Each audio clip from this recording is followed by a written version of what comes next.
तो इसका आंसर है यस, बिल्कुल।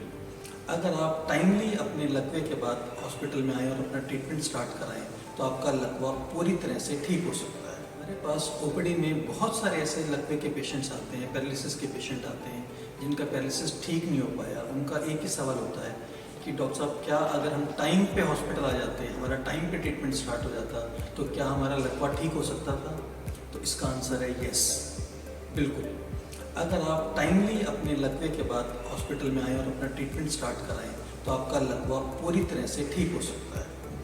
लकवे होने के बाद करीबन हर मिनट 20 लाख न्यूरॉन्स ब्रेन में डैमेज होते हैं। तो आप अंदाज़ा लगा सकते हो कि हमें कितना फास्ट एक्ट करना पड़ेगा। और अगर हमारा 1 आवर भी ट्रीटमेंट डिले होता है लकवे के बाद तो करीबन ब्रेन की एजिंग अराउंड 3.6 ईयर्स की हो जाती है। तो it is very important to act fast.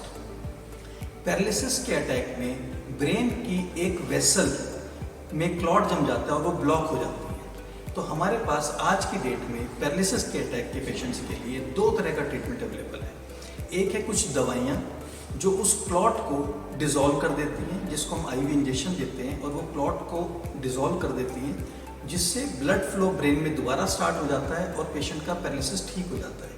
ये दवाइयाँ केवल 4.5 घंटे तक 4.5 आवर्स तक ही दी जा सकती है। और अब जो नई टेक्निक आई है जिसको हम बोलते हैं मैकेनिकल थ्रोम्बेक्टमी, ये एक कैथेटर बेस्ड टेक्निक है जिसमें आप कैथेटर के थ्रू ब्रेन की वेसल में जाके और जिसके टिप पे एक स्टेंट होता है उसके थ्रू आप क्लॉट को रिमूव कर देते हैं। ये टेक्निक जिसको हम मैकेनिकल थ्रोम्बेक्टमी बोलते हैं, इसको हम 24 आवर्स तक कर सकते हैं।